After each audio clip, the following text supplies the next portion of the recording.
Hello everyone, आप सभी का बहुत बहुत स्वागत है आपके इस फ्री ऑनलाइन लर्निंग प्लेटफॉर्म पे जिसका नाम है लेट्स स्टडी इंडिया। मेरा नाम अवंतिका सिंह है और आज हम एक नई टॉपिक स्टार्ट करने जा रहे हैं जो कि सेमेस्टर 3 की यूनिट 4 का टॉपिक है regulation of gene expression in eukaryotes. Eukaryotes यानी कि वो ऑर्गेनिज्म जिनके अंदर न्यूक्लियस वेल डिफाइंड है, न्यूक्लियस प्रेजेंट है और अच्छे से उसके अंदर क्या है, न्यूक्लियोप्लाज्म है, उसके अंदर जेनेटिक मटेरियल है और उसका कवरिंग यानी कि न्यूक्लियोप्लाज्म उसके अंदर है और उसकी कवरिंग यानी कि बाहर की मेम्ब्रेन प्रेजेंट है, न्यूक्लियर मेम्ब्रेन, वो होता है यूकैरियोटिक ऑर्गेनिज्म। उसमें हम रेगुलेशन पढ़ेंगे। रेगुलेशन मतलब होता है कंट्रोल करके रखना। अब जीन्स को एक्सप्रेस जो कर रहे हैं हम, वो कैसे कंट्रोल हो रहा है वही हम यहाँ पे जानते हैं। रेगुलेशन किसी चीज़ का रेगुलेशन, यानी अब जैसे यहाँ पे बात हो रही है जीन का रेगुलेशन। जीन क्या होता है, यहाँ पे डबल स्टैंडर्ड डीएनए की बात हो रही है, उसका रेगुलेशन कौन किया था, इसकी डिस्कवरी तो वाटसन एंड क्रिक ने। इससे बनता है हमारा एमआरएनए सिंगल स्टैंडर्ड और उससे बनती है प्रोटीन।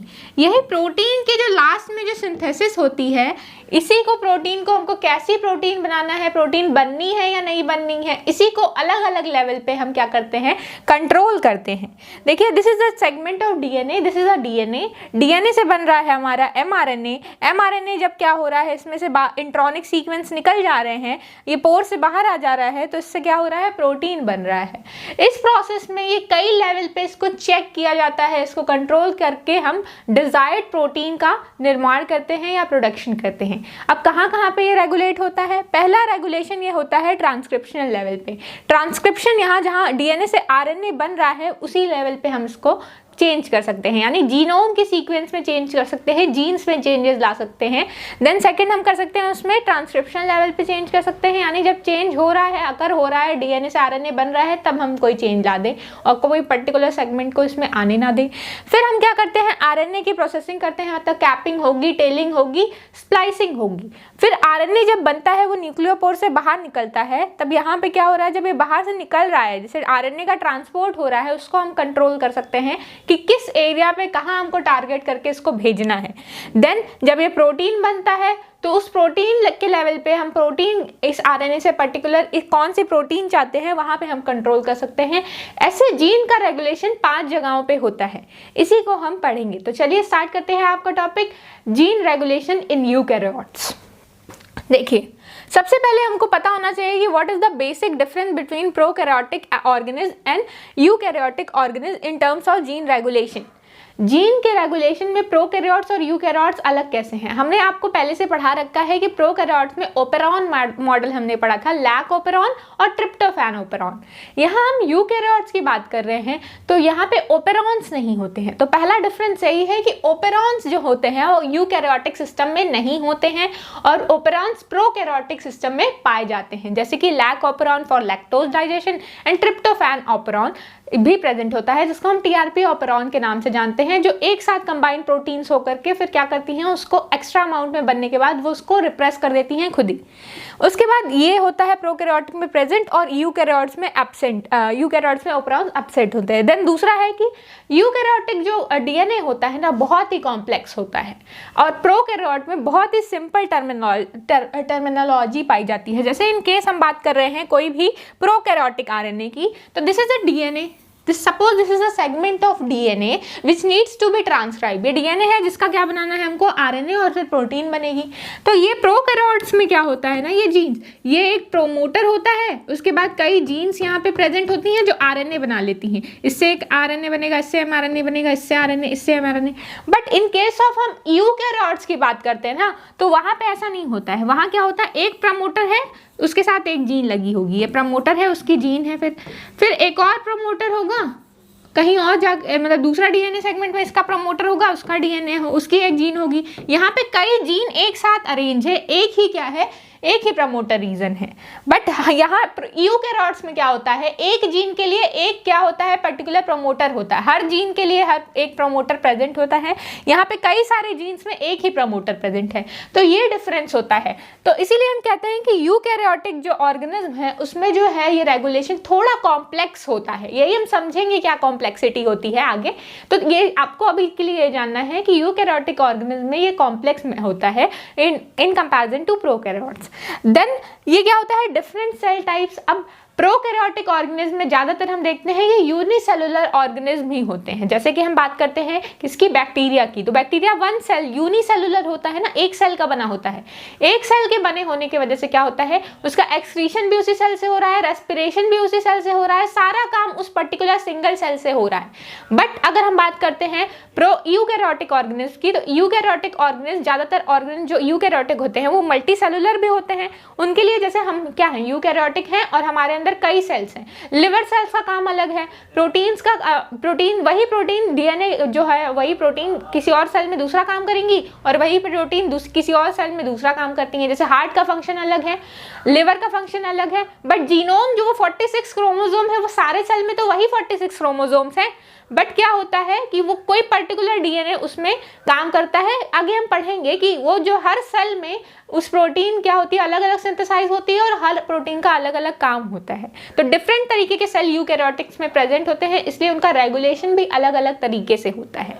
फॉर एग्जाम्पल अभी के लिए मैं बताती हूँ कि जैसे कि कोई लिवर सेल्स है, फॉर एग्जाम्पल यहाँ पे हेपेटोसाइट सेल है, ये हेपेटोसाइट सेल है और एक हमारी न्यूरॉन्स हैं। तो न्यूरॉन्स कैसी होती है, कुछ इस तरीके की होती हैं। ये मैं रफ डायग्राम बना रही हूँ, ऐसा होता है ना, और इसके ऊपर क्या होती है, माइलिन शीट्स प्रेजेंट होती हैं।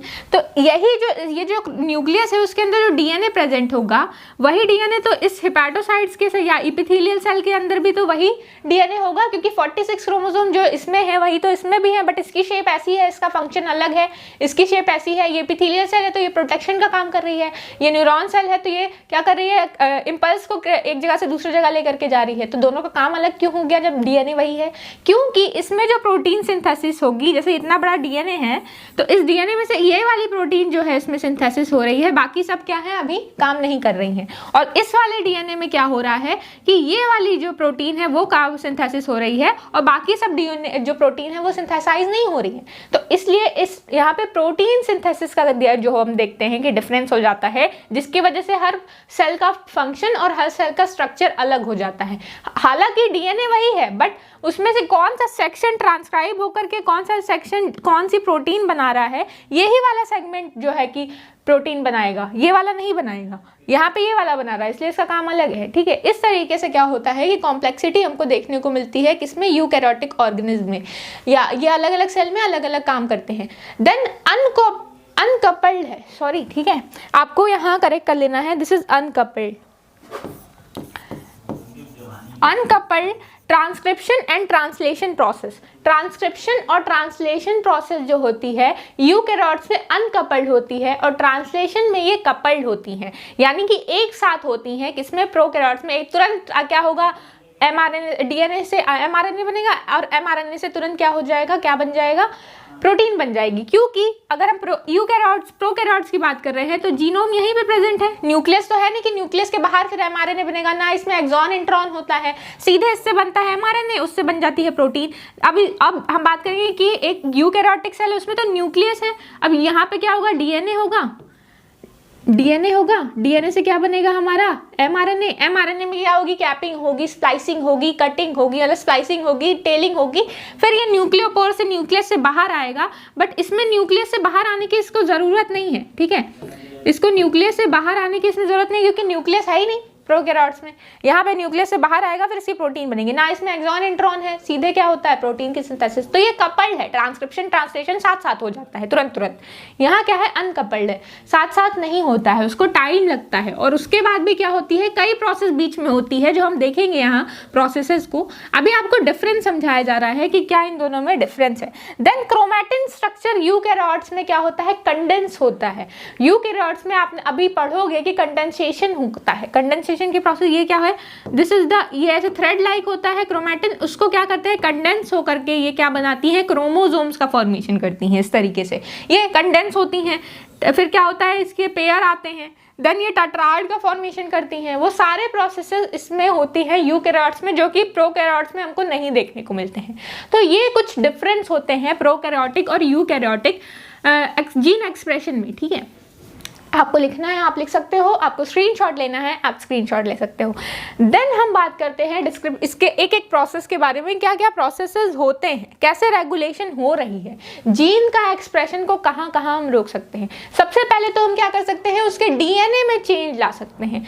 ये 5 स्टेप में रेगुलेट होता है। पहला है कि डीएनए में इसके चेंज ला सकते हैं। डीएनए में चेंज लाना मतलब इसके जीनोमिक लेवल पे चेंज लाना। ये डीएनए है, डीएनए का सेगमेंट है, इसमें क्या है, मान लीजिए क्या होता है, 4 सेगमेंट होता है, ग्वानीन, एडिनोसिन और क्या है थ्रियोनिन, यानी ग्वानीन है, एडेनिन है और क्या है थ्रियोनिन है और साइटोसिन है, ठीक है, सॉरी। और उसके बाद GATC है। GATC क्या है, G पे ऐड करेगा, C से, A करेगा, T से, ये A से और ये G से। अब याद रखना है आपको, G और C ट्रिपल हाइड्रोजन बॉन्ड से पेयरिंग करते हैं और AT डबल हाइड्रोजन बॉन्ड से पेयर करते हैं।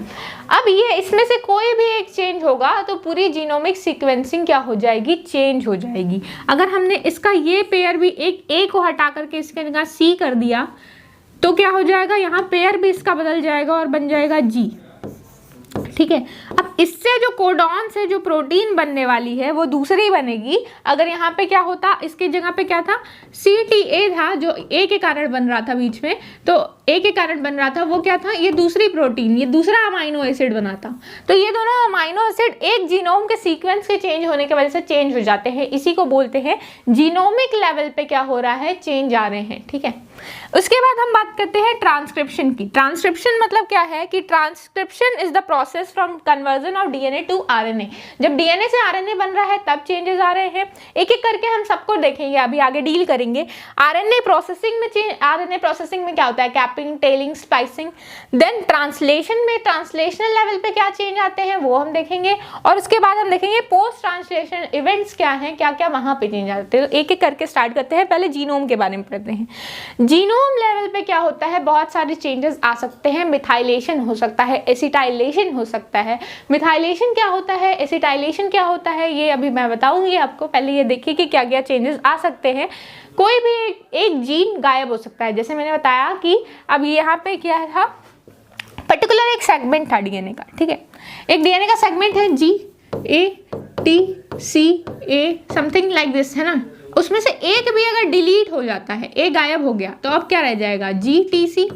इससे जो प्रोटीन बनेगी ना, इससे जो पेयर बनेगा, क्या G से क्या पेयर बनाएगा, G से C, T से A और C से क्या पेयर बने करेगा, तो T से G पेयर करेगा। इससे जो प्रोटीन बनेगी वो डिफरेंट बनेगी। बट यहीं पे अगर बीच में A होता, मतलब ये अगर गायब हो जाता है A, तो क्या होगा, आ जाएगा अगर यहाँ प्रेजेंट होता GAT होता तो इससे पेयर बनता क्या, इससे बनता C, T और A। अब ये जो प्रोटीन बनाएगी वो दूसरी बनाएगी, ये CAG जो होगी वो दूसरी अमाइनो एसिड बनाएगी, ये दूसरी अमाइनो एसिड बनाएगी। एक अमाइनो एसिड के चेंज होने की वजह से पूरी की पूरी प्रोटीन जो है उसका स्ट्रक्चर डिफर कर जाएगा और उसका फंक्शन भी अलग हो जाएगा, ठीक है। तो इससे क्या होता है, अगर कोई एक सेगमेंट है वो मान लीजिए वो प्रोटीन क्या कर रही है, अभी दूसरा काम कर रही है, फिर वही प्रोटीन दूसरे से एक अमाइनो एसिड के चेंज होने की वजह से पूरा प्रोटीन का क्या हो जाएगा, स्ट्रक्चर चेंज हो जाएगा, फंक्शन चेंज हो जाएगा, ठीक है। तो ये होता है एक डीएनए के सेगमेंट के डिलीट होने से। एम्पलीफाई मतलब या तो क्या हो जाए, बढ़ जाए, मतलब क्या हो, ए 2 बार रिपीट हो जाए, तो या तो वो बढ़ जाए या तो डिलीट हो जाए। तो ये बहुत रेयर केस है, बहुत कम ही ऐसा होता है और म्यूटेशन देखने को मिलता है जीन के लेवल पे। देन डीएनए का रीअरेंजमेंट, ये भी बहुत रेयर है। डीएनए रीअरेंज हो जाए, मतलब डीएनए का सेगमेंट जो था वो इधर से चल के उधर चला गया। मतलब डीएनए का जो सेगमेंट था particular, this is the DNA, एक डीएनए का सेगमेंट हम ड्रॉ करते हैं, उसका रीअरेंजमेंट, यानी कि ये एक सेगमेंट था पर्टिकुलर, इस सेगमेंट को हम रीअरेंज कर रहे हैं, यानी कि ये वाला सेगमेंट जो है उठ के कहाँ चला गया, यहाँ जा कर के अटैच हो जाएगा। मतलब यहाँ से डिलीट हो जाएगा और यहाँ जा कर के अरेंज हो जाएगा। तो इसे कहते हैं डीएनए का रीअरेंजमेंट। और ये इससे अटैच हो जाएगा फिर, ठीक है, और अटैच होकर के क्या बना लेगा, दूसरे तरीके का डीएनए बना लेगा। तो ये भी बहुत रेयर है। इससे भी क्या होगी, जो प्रोटीन होगी उसका स्ट्रक्चर चेंज हो जाएगा। देन डीएनए का मिथाइलेशन, तो डीएनए का मिथाइलेशन देख लेते हैं क्या होता है। DNA, this is a DNA. DNA का सेगमेंट में क्या होता है, एक हिस्टोन प्रोटीन होती है और उस हिस्टोन प्रोटीन पॉजिटिव होती है और डीएनए निगेटिवली चार्ज होता है फॉस्फेट ग्रुप के प्रेजेंस से। इसके वजह से ये जो पर्पल कलर है वो है डीएनए और अंदर जो ब्लू ब्लू सर्कल्स हैं वो है हिस्टोन प्रोटीन की। तो ये हिस्टोन प्रोटीन जो है वो डीएनए को एकदम एकदम टाइटली बाउंड करके रखते हैं। यही ट्रांसक्रिप्शन, जब इससे क्या होता है, डीएनए से आरएनए बनता है, तो ये हिस्टोन दूर दूर जाते हैं और खुल जाते हैं। तो जब खुलते हैं तो इससे क्या होता है, इससे बनता है आरएनए। बट अगर हो जाता है डीएनए का मिथाइलेशन, तो डीएनए का जब मिथाइलेशन हो जाता है ना, ये देखिए ये क्या है कि जीन की सेगमेंट है, यहाँ पे मिथाइलेशन हमने कर दिया, यानी कि मिथाइल ग्रुप को हमने जगह जगह पे ऐड कर दिया। मिथाइल ग्रुप ये देखिए आपको दिखा रहे हैं, व्हाइट कलर के छोटे छोटे डॉट्स हैं, वो मिथाइल को ऐड कर दे रहे हैं। जैसे ही मिथाइल ग्रुप ऐड होते हैं ना, ये देखिए यहाँ मिथाइल ऐड हो गया। मिथाइल के ऐड होने से ये जो है, ये जो स्ट्रक्चर है और कॉम्प्लेक्स रिजिड हो जाता है। यहाँ मिथाइल, ये देखिए हिस्टोन्स पे जाकर के कौन बाइंड हो गया है, मिथाइल ग्रुप। मिथाइल के ग्रुप के बाइंड होने से क्या होता है कि ये स्ट्रक्चर और कॉम्प्लेक्स हो जाता है और खुलता ही नहीं है। जब खुलेगा ही नहीं, जब पैक्ड रहेगा डीएनए, तो कहाँ से इससे आरएनए बनेगा? आरएनए ही नहीं बनेगी तो प्रोटीन भी नहीं बनेगी।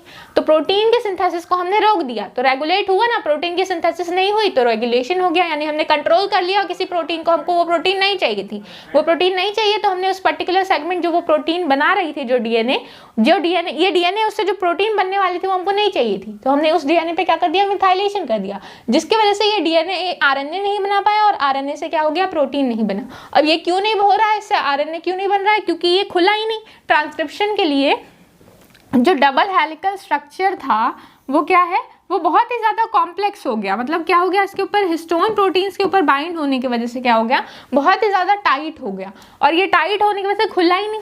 ये क्या होगा, पेयर्ड था, अब इसको खुलना पड़ेगा ना। एक सेगमेंट जो है यहाँ से खुलेगा जब दो डीएनए, तब तो यहाँ से आरएनए बन करके निकलेगा बाहर, तो ये खुला ही नहीं। जब अनपेयर्ड हुआ ही नहीं, ये डीएनए पेयर जो बनाए थे वो खुला ही नहीं, तो आरएनए ही नहीं बना, आरएनए नहीं बनी तो प्रोटीन नहीं बना। तो ये होता है डीएनए मिथाइलेशन के केस में। बट अगर हमको वो पर्टिकुलर सेगमेंट चाहिए डीएनए का, वो डीएनए का जो प्रोटीन है, पर्टिकुलर प्रोटीन है, वो क्या है, मान लीजिए हमारी दो तरीके की क्रोमैटिन होती हैं, एक होती है हेटेरोक्रोमैटिन, एक होती है यूक्रोमैटिन। ठीक है, तो एक प्रोटीन जो होती है बहुत ही क्या होती है, कॉम्प्लेक्स। ठीक है, कॉम्प्लेक्स प्रोटीन जो होती हैं वो बहुत ही टाइटली बाउंड होती हैं। उन प्रोटीन से क्या होता है, उन डीएनए से जो डीएनए होता है वो क्या होता है, ट्रांसक्राइब नहीं होता, आरएनए नहीं बनाता है। उस आरएनए की सिंथेसिस कराने के लिए हम क्या करते हैं, इसको खोल देते हैं। जैसे ही इस कैसे खुलेगा, ये डीएनए नहीं खुल रहा था तो एसिटाइलेशन करके, जब हम इस पे एसिटाइलेशन कर देते हैं ना, तो एसिटिल ग्रुप जब ऐड हो जाता है डीएनए पे, तो ये डीएनए खुल जाता है। ये देख रहे हैं, ये सेगमेंट खुल गया। जैसे ही ये डीएनए का सेगमेंट खुला, इससे बनेगा आरएनए, और आरएनए से बन जाएगी हमारी डिजायर्ड प्रोटीन। तो इस तरीके से हम डीएनए के सिंथेसिस को, प्रोटीन की सिंथेसिस को कंट्रोल कर सकते हैं। कैसे कंट्रोल कर सकते हैं? By adding methylation, by doing methylation और बाय डूइंग एसिटाइलेशन। एसिटाइलेशन करके हम क्या कर सकते हैं, डिजायर्ड प्रोटीन बना सकते हैं, और यहाँ मिथाइलेशन करके हम डिजायर्ड प्रोटीन की सिंथेसिस को रोक सकते हैं कि हमको ये प्रोटीन नहीं चाहिए तो हम क्या करेंगे, उसको नहीं बनने देंगे मिथाइलेशन करके। देन एक और प्रोसेस क्या होती है, इसके अलावा क्या होता है, क्रोमैटिन का डीकंडेंसेशन या कंडेंसेशन। डीकंडेंसेशन कहने का मतलब है कि जो डीएनए, जो क्रोमैटिन है, क्रोमैटिन पहले क्या होती है, न्यूक्लियस के अंदर एक स्ट्रक्चर होता है जिसको हम क्रोमैटिन नाम से जानते हैं, जिसके अंदर होता है आपका डीएनए। कुछ इस तरीके से दिखता है ये। ठीक है, अब आपको याद तो आ गया होगा कि आपने पढ़ रखा है। यही जो होती है क्रोमैटिन थ्रेड से कंडेंस होकर के ऐसी बन जाती है। अब ये कंडेंस होकर के ऐसे बनती है, तो क्या है, कह रहा है कि इसका डीकंडेंसेशन करा सकते हैं, या हम क्या कर सकते हैं, कंडेंसेशन, यानी कि हम इसको क्या करा रहे हैं, डीकंडेंसेशन। ये कंडेंस फॉर्म थी, इसे डीकंडेंसेशन कर दिया। अब डीकंडेंसेशन हो गया तो क्या होगा, इससे प्रोटीन बनेगी। और कंडेंसेशन कंडेंस फॉर्म में है, इससे डीएनए रिलीज ही नहीं हो रहा है, तो इससे प्रोटीन कैसे बनेगी, आरएनए एमआरएनए नहीं बनेगा तो फिर प्रोटीन नहीं बनेगी। और क्या कर सकते हैं हम कि मिथाइलेशन कराते हैं, जो कि अभी हमने पढ़ा कि मिथाइलेशन करा रहे थे, तो हिस्टोन का मॉडिफिकेशन करा सकते हैं हम। हिस्टोन जो प्रोटीन है उस पर मॉडिफिकेशन कैसे कराते हैं, या तो मिथाइलेशन करके या एसिटाइलेशन करके। अब ये देखिए, आप हिस्टोन प्रोटीन के बारे में बात कर रहे हैं, तो हिस्टोन प्रोटीन में क्या होता है, हिस्टोन एंड डीएनए जीन का रेगुलेशन होता है। हिस्टोन वो प्रोटीन है जो डीएनए को रैप करके कंडेंस करके रखती है। डीएनए जो होता है ना, बहुत बड़ा सेगमेंट होता है। अगर हम ह्यूमन बॉडी के सारे डीएनए को निकाल दें तो वो क्या कर सकती है, यहाँ अर्थ से लेकर के सन तक का चक्कर 1000 टाइम्स लगा सकती है। इतना बड़ा एक पर्सन का सारा डीएनए निकाल दिया जाए तो। बट इतना बड़ा डीएनए है, तो हमारे एक छोटे से सेल की छोटे से डीएनए में एक सारे कैसे अट गए हैं, उसको कंडेंस कर दिया गया है, उसको एकदम पैक कर दिया जाता है। और वो पैक कैसे होते हैं, तो हिस्टोन की वजह से वो पैक होते हैं। हिस्टोन की वजह से, हिस्टोन क्या करते हैं, इनको अपने अराउंड कॉइल करके रखते हैं।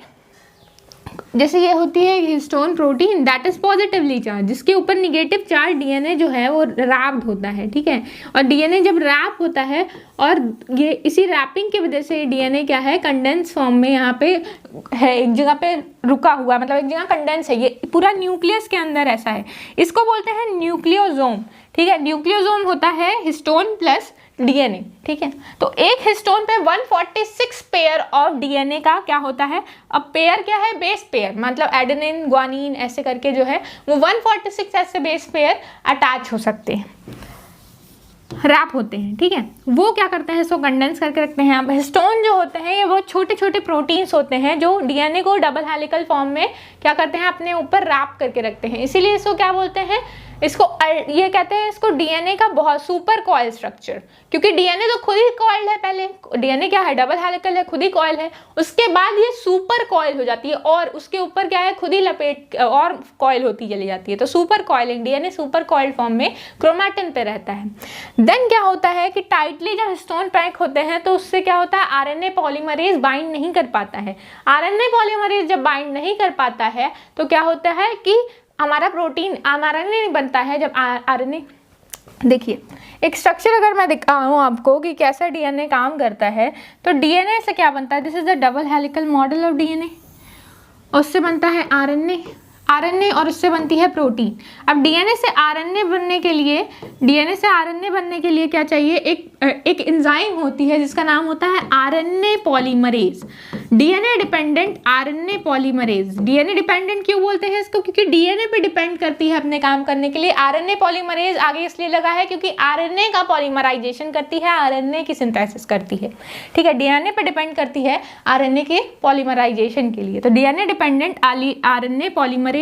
तो ये आरएनए पॉलीमरेज डीएनए के प्रमोटर रीजन पे जैसे ही बाइंड करती है, क्या करती है, इसका यहाँ से इसको खोल देती है और इसको बनाती है क्या, इससे बनाती है आरएनए। बट ये आरएनए तब नहीं बनेगा जब इसके ऊपर जो हिस्टोन प्रोटीन्स हैं उसको रैप करके रखेंगे। हिस्टोन प्रोटीन्स पास पास रहेंगे तो डीएनए खुलेगा ही नहीं, डीएनए खुलेगा ही नहीं तो उस पर कहाँ से बाइंड होगी RNA polymerase. RNA polymerase bind नहीं कर पाती है, thus इसका प्रिवेंशन हो जाता है, ट्रांसक्रिप्शन नहीं होती है, और ट्रांसक्रिप्शन नहीं रहेगी यानी आरएनए ही नहीं रहेगा तो ट्रांसलेशन कैसे होगा, आरएनए नहीं रहेगा तो प्रोटीन कैसे बनेगा।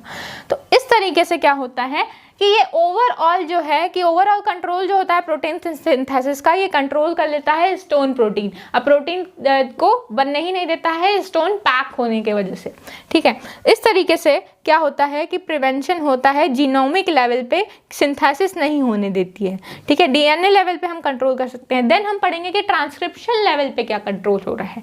ट्रांसक्रिप्शन यानी डीएनए से जब आरएनए बन रहा है तो वहाँ पे कुछ फैक्टर्स होते हैं जिनको हम बोलते हैं ट्रांसक्रिप्शन फैक्टर्स। ट्रांसक्रिप्शन फैक्टर्स वो प्रोटीन्स होती हैं जो उसको कंट्रोल करके रखती हैं। जैसे अगर हम एक मॉडल देखते हैं, इन केस देखिए ये क्या है, एक सेल है, सेल के अंदर हमारे क्या होता है, जीनोम प्रेजेंट होता है न्यूक्लियस के अंदर, ठीक है। न्यूक्लियस के अंदर हमारा जीनोम प्रेजेंट होता है। अब इसके अंदर क्या है, अलग अलग प्रोटीन, यहाँ क्या है, एक आरएनए है, ये क्या है, ये बनाएगा एक प्रोटीन जिसका काम क्या है, ये इंसुलिन की सिंथेसिस कर रहा है, ठीक है, इंसुलिन की सिंथेसिस कर रहा है। एक और प्रोटीन है जिसका काम क्या है कि किसी को कंसंट्रेशन को मैनेज करके रखना। यहाँ पे एक प्रोटीन है जो क्या कर रही है, ये क्या कर रही है, ऑक्सीजन लेवल को कंट्रोल कर रही है। किसको कंट्रोल कर रही है, ऑक्सीजन लेवल को। ऑक्सीजन का मान लीजिए ऑक्सीजन से क्या एटीपी सिंथेसिस कर रही है, एटीपी का सिंथेसिस कर रही है। अब क्या हर टाइम हर प्रोटीन का बनना ज़रूरी है? हमारे सेल में जो डीएनए है वो क्या हर टाइम प्रोटीन आरएनए से प्रोटीन बनाते रहते हैं?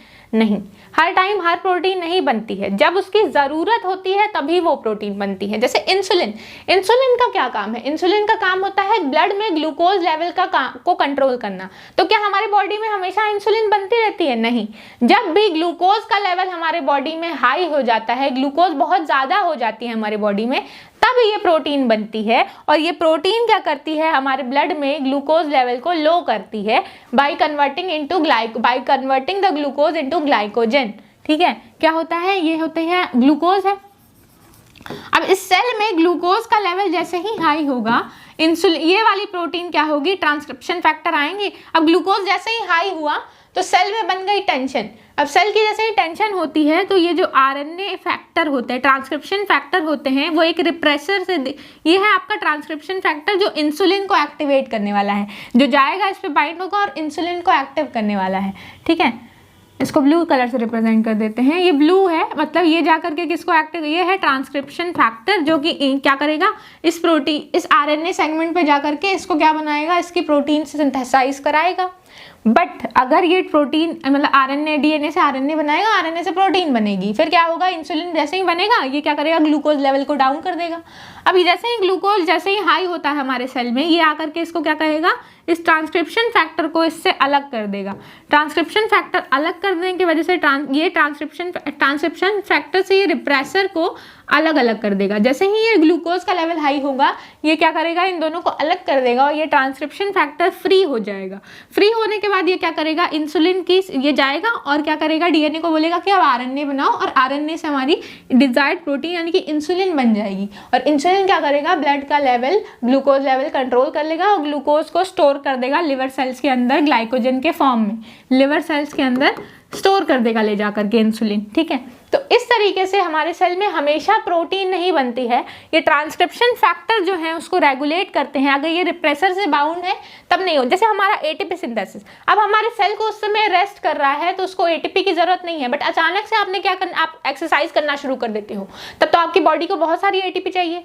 तो क्या होता है, तुरंत क्या होता है, ट्रांसक्रिप्शन फैक्टर जाता है और ट्रांसक्रिप्शन फैक्टर जाकर क्या होगा, यहाँ पे हमारी क्या हो गई, हमारी बॉडी में एटीपी क्या हो गई, लो हो गई। एटीपी जैसे ही लो होगी, एक ट्रांसक्रिप्शन फैक्टर पे जो ये रिप्रेसर बाइंड था, उस रिप्रेसर को अलग कर दिया जाएगा और ये ट्रांसक्रिप्शन फैक्टर तुरंत आकर के इस पे बाइंड करेगा और एटीपी की सिंथेसाइज मतलब एटीपी सिंथेसिस करेगा।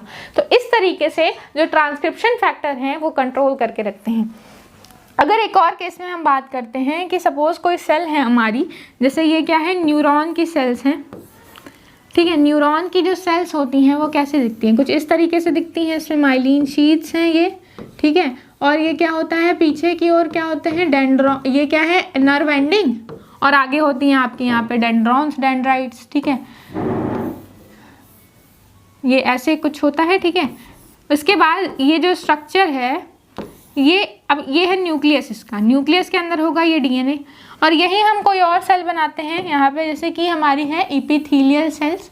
इपिथेलियल सेल्स हैं, इपिथेलियल सेल्स हैं ये। अब इसके अंदर जो न्यूक्लियस है वो वही 46 न्यूक्लियस है जो मदर फादर से आया था हमारे, वही यहाँ पे भी उसी वही न्यूक्लियस है, वही जीनोम है, हर हमारे बॉडी के हर सेल में वही जीन्स होती हैं।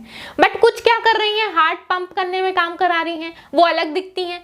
कुछ हमारे स्किन के बाहर, स्किन पे हैं, वो अलग काम कर रही हैं। कुछ ब्लड सेल्स बन गई हैं, कुछ आरबीसी हैं, कुछ डब्ल्यूबीसी हैं।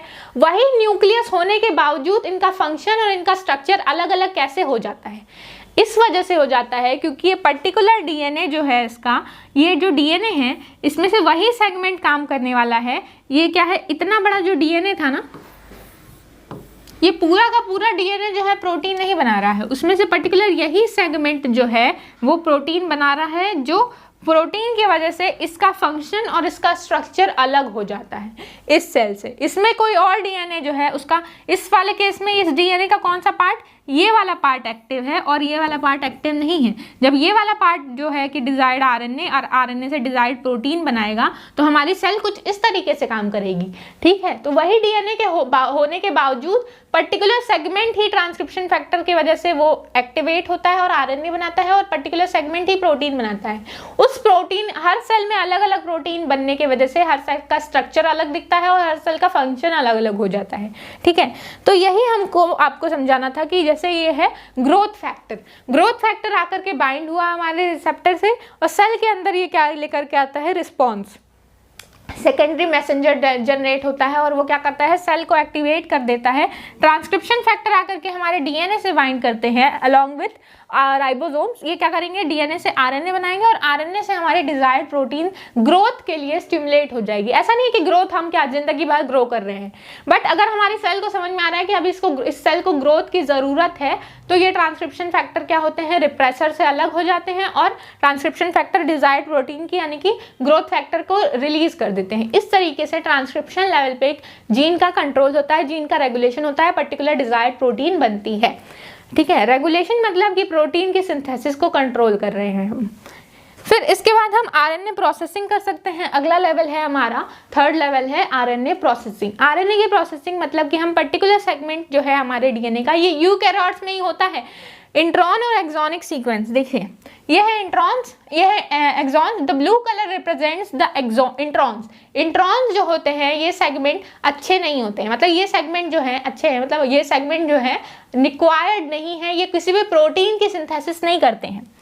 ठीक है, प्रोटीन के सिंथेसिस नहीं करते हैं तो ये इनका यूज हमें नहीं है, इनको हटाना है। हमारी सेल क्यों इतनी मेहनत करे जब इनसे प्रोटीन जो है वो बनेगी ही नहीं, तो क्यों इसका हम ले जा करके कोशिश करते रहें कि बनाओ प्रोटीन, भाई इसका काम ही नहीं है। तो इसको क्या करेंगे, इन इंट्रॉन ये जो ब्लू कलर है उसको क्या करेंगे, इनको हम क्या करेंगे, डिलीट। अब ये लास्ट में प्रोटीन, ये देख रहे हैं इंट्रॉन्स गायब हो गए हैं, बस बचे क्या है, एक्सॉन्स। ये जो रेड कलर है वो क्या है, एक्सॉन्स। ये जो सेगमेंट है आरएनए का ये है mRNA. This is a strand of mRNA. DNA, DNA से बन रहा है एमआरएनए। डीएनए क्या होता है, DNA is deoxyribonucleic acid which is double stranded. Double stranded मतलब दो स्ट्रैंड्स होते हैं, एक स्ट्रैंड अलग होने के बाद इससे क्या बनता है, इससे बनती है हमारी आरएनए। आरएनए, ये देखिए डीएनए से बन गया ये एमआरएनए। एमआरएनए बनने के बाद ऐसा नहीं कि तुरंत एमआरएनए बना और होने लगती है प्रोटीन की सिंथेसिस, नहीं। कुछ इसमें क्या होता है, पहले इसके पहले इसमें मिथाइलेशन, यानी कि यानी कि यहाँ जो कैप लगती है, क्या है, ग्वानोसिन की यहाँ पे 5 प्राइम एंड पे कैप लगती है। कैप लगने का मतलब क्या होता है कि कैपिंग प्रोसेस, यानी कि स्टार्टिंग में इसके कैप को हम ऐड करते हैं। कैप को ऐड करना 5 प्राइम एंड पे ऐड होता है। 5 प्राइम एंड पे होता है आपका फॉस्फेट। फॉस्फेट में क्या होता है, एडिशन हो जाता है आपका 5 प्राइम कैप का, यानी क्या है, ग्वानोसिन की कैपिंग यहाँ पे ऐड हो जाती है, मिथाइलेशन होता है। तो ग्वानोसिन की जो यहाँ ग्रुप होती है उस पर ऐड होते हैं मिथाइल्स जो हैं ये क्या बताते हैं, ये बताते हैं ट्रांसलेशन फैक्टर को कि अब मुझे प्रोटीन बना दो। अगर ये नहीं होगा तो प्रोटीन सिंथेसिस नहीं होती है। इससे इस जो डीएनए एमआरएनए बन रहा था इसको बोलते हैं प्राइमरी ट्रांसक्रिप्शन। ये जो डीएनए आरएनए बनता है इससे प्रोटीन नहीं बन सकता है। पहले इसकी होती है कैपिंग 5 प्राइम एंड पे, 3 प्राइम एंड पे एडिशन होता है किसका, पॉली एडेनाइल टेल का। बहुत सारे मतलब 200 से लेकर के मतलब 200 एडेनाइल जो हैं ऐड हो जाते हैं एट द 3 प्राइम एंड। देख रहे हैं एडेनाइल ऐसे क्या है, बहुत सारे ए जाके लास्ट में 3 प्राइम एंड पे ऐड हो जाते हैं। इसे बोलते हैं पॉली ए टेल या poly adenylation at the 3 prime end. तो इसे बोलते हैं टेलिंग। टेल है ना, ये एंड है इसलिए टेलिंग, और ये स्टार्टिंग है, ऊपर का पोर्शन है 5 प्राइम एंड, इसको बोलते हैं कैपिंग। देन क्या होता है, स्प्लाइसिंग। स्प्लाइसिंग में ये जो इंट्रॉनिक सीक्वेंस है वो चॉप करके, स्प्लाइस मतलब कट करना, ट्रिम करना। तो इस सेगमेंट को हमने कट करके निकाल दिया, इस सेगमेंट को हमने कट करके निकाल दिया, और निकालने के बाद ये सेगमेंट जहाँ से निकले ये रेड वाला पोर्शन को वापस जोड़ देंगे हम सारे को लाइगेज एंजाइम के थ्रू। और जैसे ही ये जुड़ते हैं आपका ये वाला जो सेगमेंट बन रहा है, जो लास्ट में जो डीएनए बन रहा है, ये जो है वो है फंक्शनल। दिस सेगमेंट जो है लास्ट की वो है फंक्शनल, ये बनाएंगी प्रोटीन। ठीक है, तो 3 स्टेप होती है आरएनए प्रोसेसिंग में। आरएनए प्रोसेसिंग की 3 स्टेप क्या है, पहला होता है पॉली एडेनाइलेशन यानी कि पॉली ए की कैपिंग। उसके पहले होती है कैपिंग होती है फर्स्ट स्टेप, दूसरी होती है पॉली ए टेलिंग, और तीसरी होती है स्प्लाइसिंग। पहले कैप लगेगी, कैप कहाँ लगेगी, तो 5 प्राइम एंड पे लगेगी, किसकी, मिथाइल की कैप लगती है।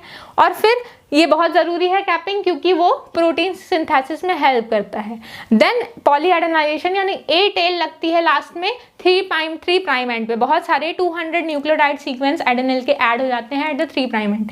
देन होती है थर्ड स्टेप स्प्लाइसिंग। स्प्लाइसिंग को हम क्या करते हैं, इंट्रॉन्स को बाहर निकाल देते हैं और एक्सॉन्स को एक साथ जोड़ देते हैं, बिकॉज इंट्रॉनिक सीक्वेंस जो होते हैं वो प्रोटीन नहीं बनाते हैं। और ये जो इंट्रॉनिक सीक्वेंस हैं वो खाली यूकैरियोट्स में पाए जाते हैं, प्रोकैरियोट्स में नहीं पाए जाते हैं। ओके, ये होता है हमारा थर्ड स्टेप, यानी आरएनए की प्रोसेसिंग करते हैं हम after the transcription. Then translation factor, translation मतलब क्या होता है, ट्रांसलेशन प्रोटीन की सिंथेसिस, आरएनए से एमआरएनए हमारा बन गया था लास्ट स्टेप में, जो हमारा एमआरएनए बना उससे हम प्रोटीन भी तो बनाएंगे। तो अब प्रोटीन के लेवल पे हम कैसे इसको कंट्रोल कर सकते हैं, तो प्रोटीन जब बनेगी तो उसको हम एंडोप्लाज्मिक रेटिकुलम में जब भेजते हैं, प्रोटीन टारगेटिंग आपको पढ़ाया गया होगा, आपने पढ़ा होगा फर्स्ट सेमेस्टर में।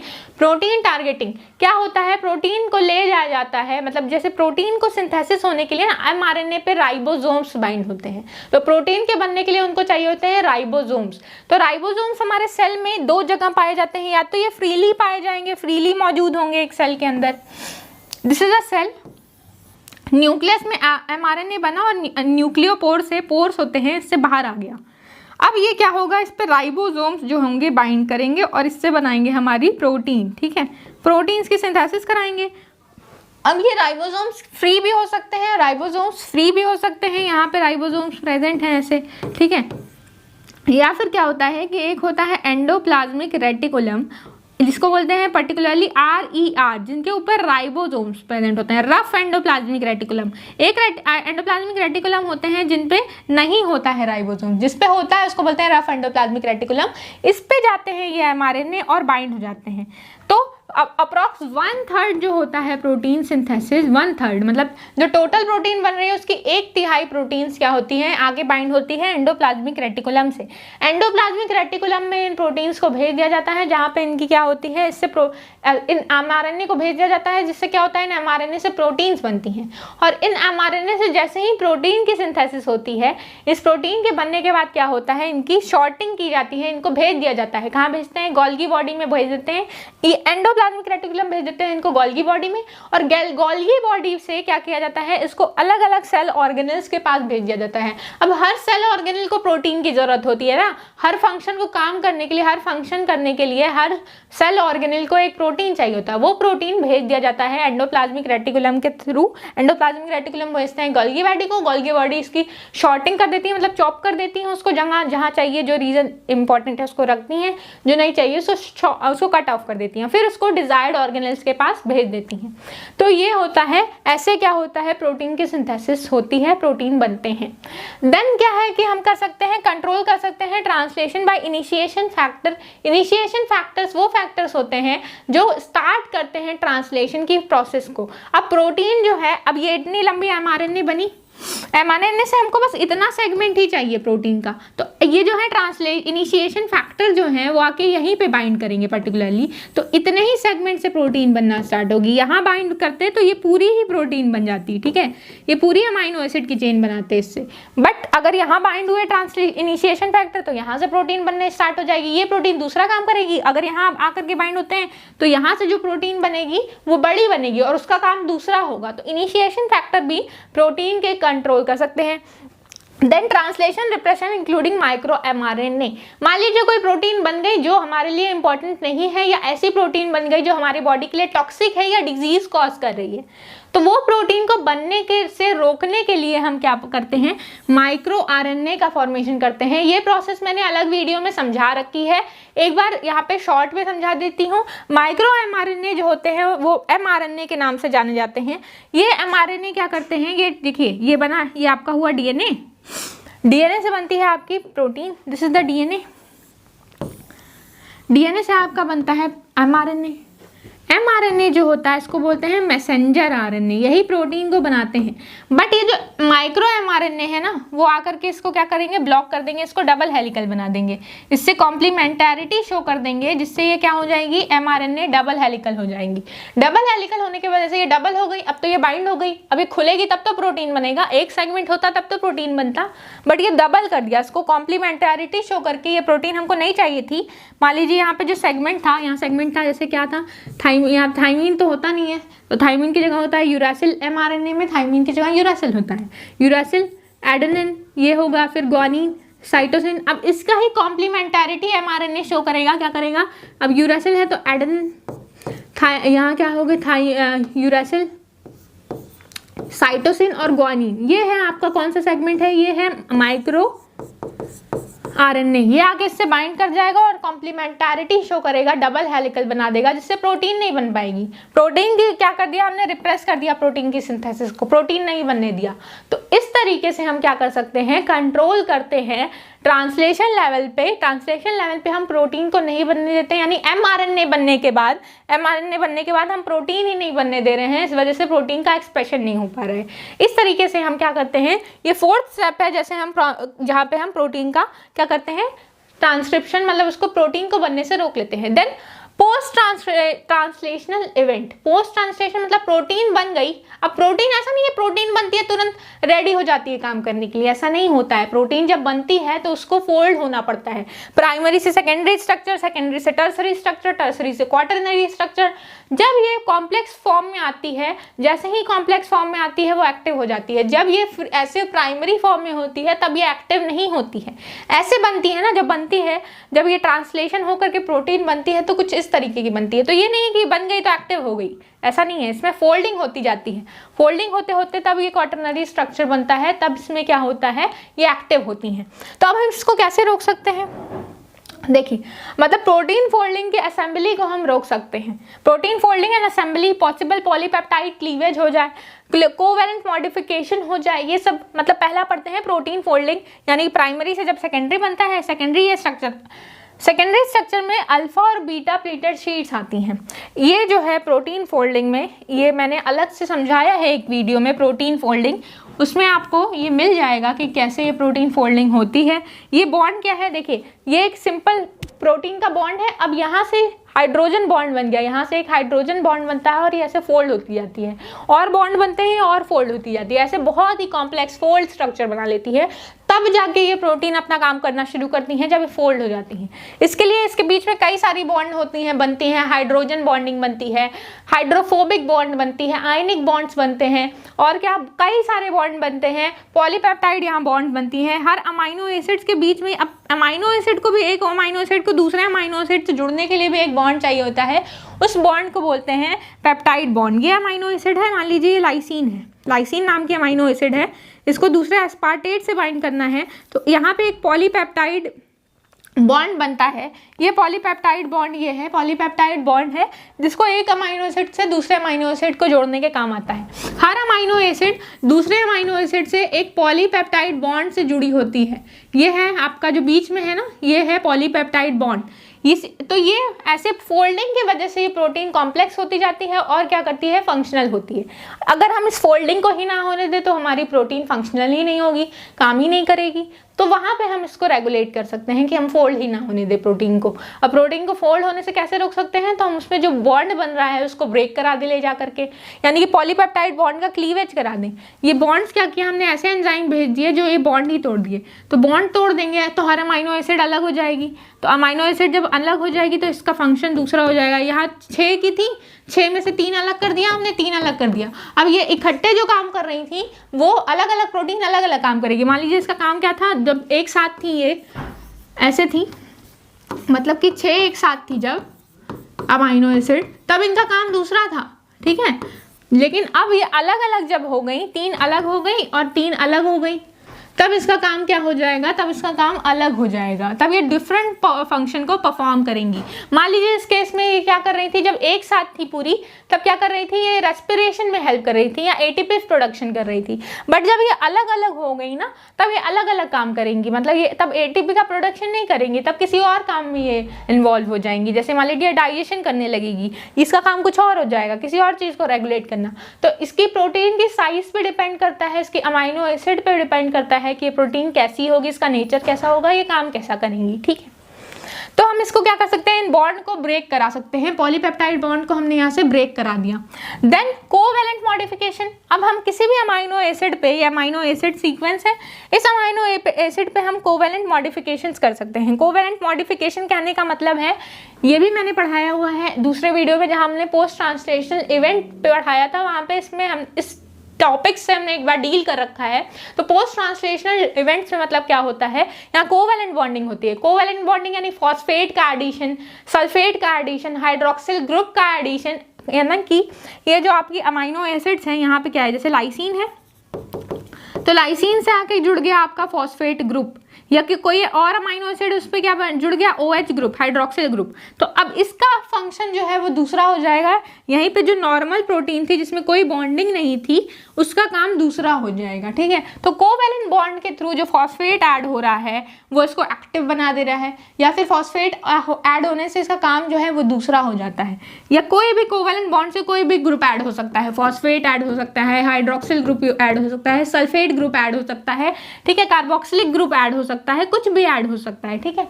और क्या होता है, इससे प्रोटीन का स्ट्रक्चर दूसरा हो जाता है, उसका फंक्शन भी दूसरा हो जाता है। देन हम बात करते हैं कि इंपोर्टेंट टू द ऑर्गेनल्स, ये जो प्रोटीन बनेगी उसको किस ऑर्गेनल में लेकर के जाना है, उसके अकॉर्डिंग वो काम दूसरा करेंगी। हर ऑर्गेनल का काम अलग होता है। एक सेल में 12 ऑर्गेनल्स होती हैं इंक्लूडिंग न्यूक्लियस, और हर जो न्यूक्लियस के अंदर जो DNA होता है वो प्रोटीन बनाने का काम करता है, और उसके अंदर जो भी गोल्गी बॉडी है उसका काम अलग है, उसके लिए दूसरी प्रोटीन्स काम करेंगी, मतलब वो प्रोटीन दूसरा काम करेगी, वही प्रोटीन जो है हमारे दूसरे सेल में दूसरा काम करेगी।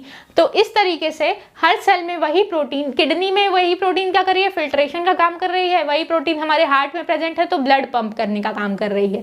इस तरीके से क्या होता है कि हर प्रोटीन को अलग अलग ऑर्गेनल में भेज करके हम उस प्रोटीन से दूसरा काम करा सकते हैं। इसी के साथ आपका टॉपिक खत्म होता है। मिलते हैं नेक्स्ट वीडियो लेक्चर के साथ। Till then thank you very much.